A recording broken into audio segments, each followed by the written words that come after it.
Po 60. roce existuje něco, co mnoho lidí nikdy nečeká. Někdy to, co nutí vaše ledviny pracovat víc, není fast food ani sycený nápoj.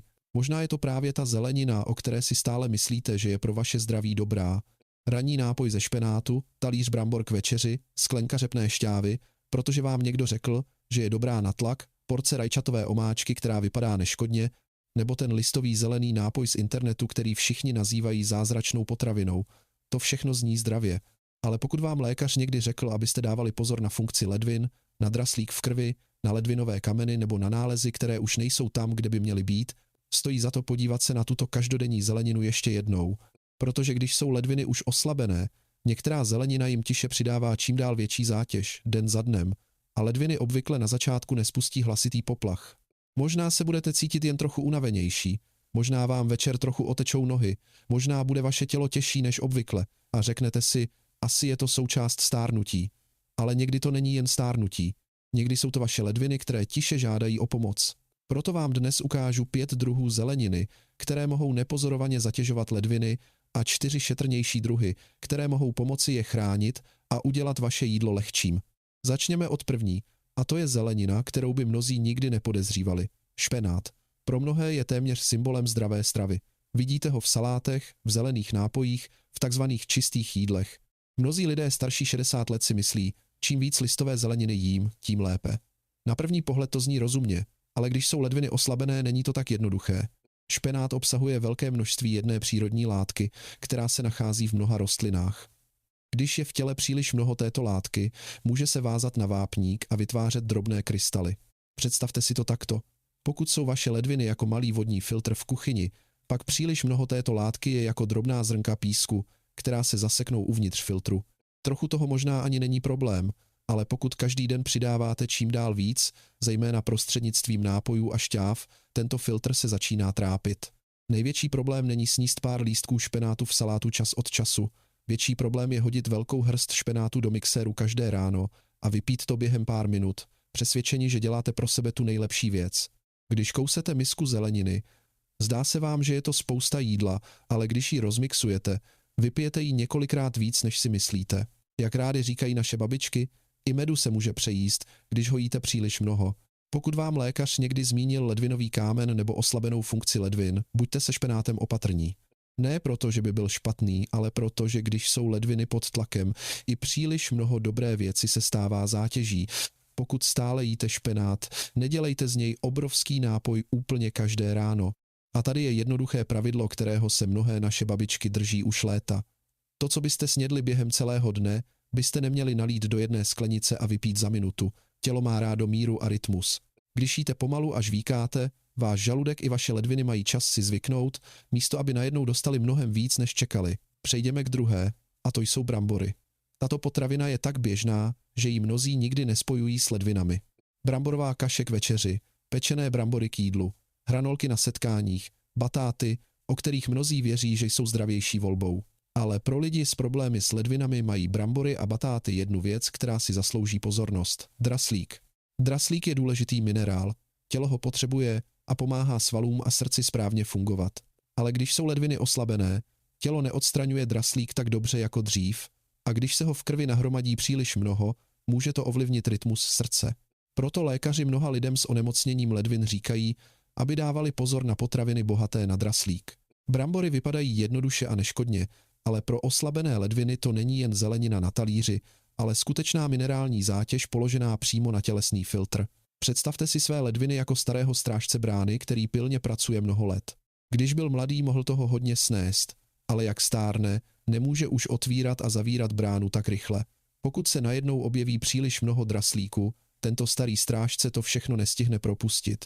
To neznamená, že se všichni musí brambor vzdát, ale pokud máte onemocnění ledvin nebo zvýšený draslík, neberte je na lehkou váhu.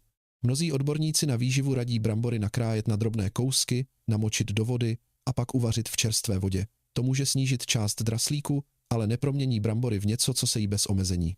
Velikost porce je stále nejdůležitější. Malá odměřená porce je mnohem bezpečnější než velká snědená bez přemýšlení. Teď o třetí. O řepě, zejména o řepné šťávě. V posledních letech se řepa chválí ze všech stran. Je dobrá na tlak, na krevní oběh, na energii a skutečně obsahuje užitečné látky. Ale pro někoho, kdo se stará o ledviny, zejména kdo je náchylný ke kamenům nebo musí kontrolovat draslík, se řepná šťáva může stát pastí. Proč? Protože pít šťávu není totéž, co jíst celou potravinu. Když sníte malou porci řepy k jídlu, žvíkáte, cítíte se sytí a přirozeně omezujete množství, ale když se řepa promění ve šťávu, vypijete mnohem větší množství, aniž byste cítili, že jste to přehnali. Je to jako s pomerančem. Sníst jeden je úplně jiné, než vypít sklenici šťávy vylisované ze 3 nebo 4. Tělo přijímá koncentrovanější množství rychleji a najednou. Jen si představte, kolik řepy se vejde do jediné sklenice šťávy. Pravděpodobně mnohem víc, než byste kdy snědli, kdybyste si sedli ke stolu a klidně obědvali. Proto dokážou šťávy klamat. Vypadají nevinně, ale nesou v sobě koncentrované množství, které vaše ledviny musí zpracovat. Řepa obsahuje i tutéž látku, která vytváří krystaly, stejně jako špenát a navíc draslík. Nebezpečné je, že mnozí pijí řepnou šťávu s plnou důvěrou, myslí si, nepiju sycené nápoje, piju zeleninovou šťávu. Ale přírodní šťáva není vždy pro ledviny lehká. Když jsou ledviny oslabené, přírodní neznamená automaticky i bezpečné. Proto, pokud vám lékař řekl, že máte onemocnění ledvin, zvýšený draslík nebo jste měli kámen, nezačínejte pít řepnou šťávu každý den jen proto, že vám na internetu někdo řekl, že je zdravá. Zdraví znamená vědět, co skutečně vyhovuje právě vašemu tělu. Přejdeme ke 4. a to jsou koncentrované rajčatové výrobky. Nemluvím o pár čerstvých plátcích v salátu, ale o omáčce, koncentrátu, kečupu, rajčatové šťávě nebo jakékoliv omáčce, která používá hodně zahuštěného rajčete. Rajče všichni známe a mnozí ho vidí jako zdravé, protože má hezkou barvu a snadno se vaří.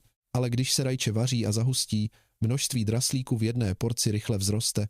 Malá lžička omáčky je jedna věc, ale talíř těstovin zalitý omáčkou, hustá rajčatová polévka nebo celá konzerva koncentrátu ve velkém hrnci rodinné omáčky, to je úplně jiný příběh.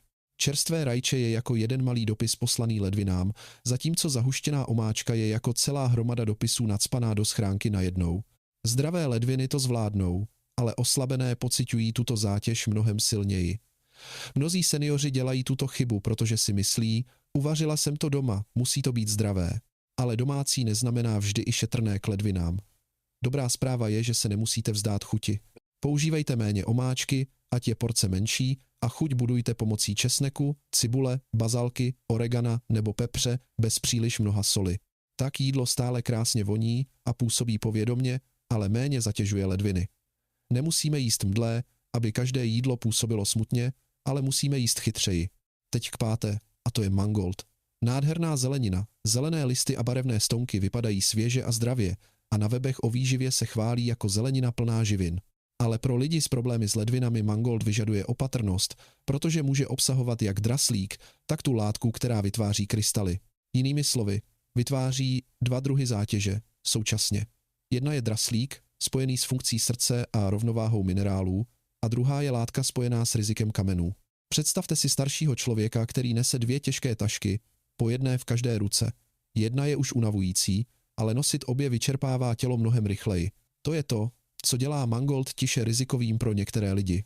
Objeví se na talíři a vypadá jako zdravá zelenina, ale pokud jsou vaše ledviny oslabené, něco, co vypadá zdravě, pro vás možná přesto není to pravé. A to je největší poučení z těchto 5 druhů zeleniny. Problém není v tom, že by zelenina byla špatná, ale v tom, že se stav vašeho těla změnil po 60 roce, zejména pokud máte onemocnění ledvin, vysoký tlak, cukrovku nebo kámen. Nemůžete vždy jíst jako ve 30 letech. Tělo je jako auto, které je mnoho let na cestě, stále jezdí a má cenu, ale nemůžete do něj lít jakékoliv palivo a čekat, že zůstane v klidu. Vaše ledviny nechtějí, abyste se báli, ale abyste lépe pochopili své zdraví, napište 1 do komentářů. A pokud jste už něco z tohoto věděli, napište 0, ať vím, jak moc vám takové rady znamenají. Vaše komentáře mi hodně pomáhají vědět, o čem mám mluvit příště. A teď přejdeme k ještě důležitější části. 4 druhy zeleniny, které jsou šetrnější a přátelštější k ledvinám. První mírnou volbou je květák. Není nápadný, nemá výrazné barvy a nereklamuje se jako zázračná potravina, ale pro šetrnější způsob stravování je to velmi chytrá volba. Obvykle má mnohem méně draslíku než škrobnatá zelenina jako brambory, snadno se vaří a snadno se používá jako náhrada za oblíbená jídla. Pokud máte rádi bramborovou kaši, zkuste kaší z květáku, uvařte ho, dokud nezměkne, pak ho rozmačkejte s trochou česneku, olivového oleje a pepře. Je stále měkký, teplý a útěšný, ale je šetrnější k ledvinám. Je to jako vyměnit těžkou židli za lehčí. Stále si můžete pohodlně sednout, ale vaše tělo se méně namáhá to unést. Malá záměna, kterou pocítí váš talíř i vaše zdraví. Mnozí seniori se nebojí jíst zdravěji, ale bojí se ztratit veškerou radost z jídla. Květák pomáhá zachovat tuto povědomou útěchu. Můžete ho použít v polévce, dušený jako přílohu, v lehkém dušeném pokrmu nebo jako kaší k večeři, jednoduché, snadno dostupné a hlavně to způsobí, že jídlo působí méně těžce. Druhou mírnou volbou je červená paprika. Je barevná, jemně sladká, křupavá a snadno se jí. A pro seniory je to skvělá zelenina, protože dělá talíř hezčí bez příliš mnoho soli nebo těžkých omáček. A to je důležité. Když se lidem řekne, ať jedí méně soli, mnozí ztrácejí zájem o jídlo a říkají, když v tom není sůl, jaký to má smysl. Ale chuť nepochází jen ze soli, ale i z barvy, křupavosti, vůně a čerstvosti. Červená paprika v tom pomáhá. Můžete ji nakrájet k jídlu, lehce upéct, rychle podusit s česnekem nebo přidat do salátu. Obsahuje i přírodní ochranné látky, které pomáhají tělu bojovat proti vnitřnímu poškození spojenému se stárnutím a zdravím krevních cév. Pro ledviny je to důležité, protože jsou plné drobných krevních cév a když jsou krevní cévy lépe podporované, tělo má lepší základ pro čištění. Žádná zelenina sama ledviny neléčí, ale dobrá volba opakovaná každý den nahrazuje špatnou volbu opakovanou každý den. Někdy je péče o zdraví jednoduchá, jako vyměnit slanou svačinku za pár křupavých plátků papriky. Třetí mírnou volbou je česnek. Je to jedna z nejskromnějších surovin v kuchyni, ale velmi cenná v jídelníčku seniorů. Nemusí být drahý, nepotřebujete ho v lahvičce jako doplněk, stačí pár obyčejných stroužků. Jeho velkou výhodou je, že dělá jídlo bohatě chutným bez příliš mnoho soli a pro lidi s problémy s ledvinami je snížení soli často důležité. Snížit sůl neznamená, že jídlo musí chutnat jako obyčejná voda a tady česnek vyplňuje mezeru. Trochu česneku orestovaného na olivovém oleji, trochu nasekaného do dušené zeleniny nebo do polévky a vůně dělá jídlo teplé a plné. To je důležité, protože když jídlo není chutné, lidé přeskakují jídla, tělo slábne a péče o zdraví je těžší. Česnek obsahuje i přírodní látky spojené se zdravím srdce a tlakem a ledviny s tlakem jdou dohromady jako dva staří přátelé. Tady je malý tip. Poté, co česnek nakrájíte, nechte ho pár minut odpočinout před vařením, aby se vytvořily přirozené látky.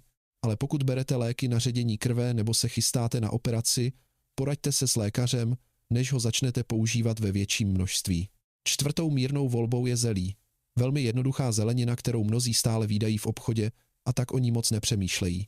Ale to, co je dobré pro zdraví, nemusí být drahé ani neobvyklé. Zelí se snadno kupuje, vaří a používá. Dušené, spařené, lehce podušené, v polévce, jako jednoduchý salát nebo jako součást náplně. Pro seniory je lehké a přizpůsobivé a pomáhá přidat víc zeleniny, aniž by se příliš spoléhali na to, co je bohaté na draslík nebo na látku, která vytváří krystaly. Zelí patří do stejné rodiny jako květák a kapusta a tato zelenina obsahuje přírodní látky studované kvůli jejich roli v tom, jak se tělo vyrovnává s poškozením a zánětem. Zelí není lék, ale je součástí šetrnějšího a k tělu přátelštějšího způsobu stravování, jak stárnete. Můžete si ho představit jako starého přítele v kuchyni. Není hlasitý ani okázalý, neslibuje zázraky, ale vždy je tu, aby jídla byla jednodušší a snazší na přípravu. A po 60. Proč to nejvíc znamená vrátit se k jednoduchým, umírněným volbám, které odpovídají vašemu stavu. Doteď už jasně vidíte jednu věc. Péče o ledviny neznamená nenávidět zeleninu ani se bát jídla, ale pochopit, že ne všechny druhy zeleniny ovlivňují tělo stejně. Některá zelenina je dobrá pro jednoho člověka a ne správná pro druhého. Jídlo, které je v pořádku, když se sní celé, se může stát úplně jinou zátěží, když se vylisuje, rozmixuje nebo zkoncentruje. Proto se místo otázky, jestli je zelenina zdravá, ptejte chytřeji, je tato zelenina správná pro moje ledviny? Pokud jste měli kámen, dávejte pozor na zeleninu, která vytváří krystaly. Pokud máte zvýšený draslík, dávejte pozor na potraviny bohaté na draslík. Pokud máte chronické onemocnění ledvin, cukrovku nebo berete léky, poraďte se s lékařem před většími změnami ve stravě. Ledviny obvykle nekřičí, šeptají. Trochu únavy, trochu otoku v nohou, malá změna v nálezech, ale když si vybíráte šetrnější potraviny a jíte v rozumných porcích, dáváte jim šanci si odpočinout. Pamatujte, 5 druhů, se kterými je třeba být opatrný, jsou špenát, brambory a batáty, řepná šťáva, koncentrované rajčatové výrobky a mangold a 4 šetrnější volby jsou květák, červená paprika, česnek a zelí. Děkuji, že jste se mnou zůstali až do konce.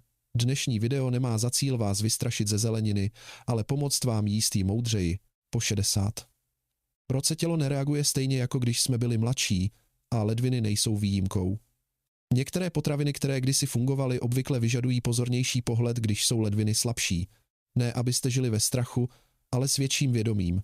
Vaše ledviny jsou jako starý přítel, který pro vás tiše pracoval celý život.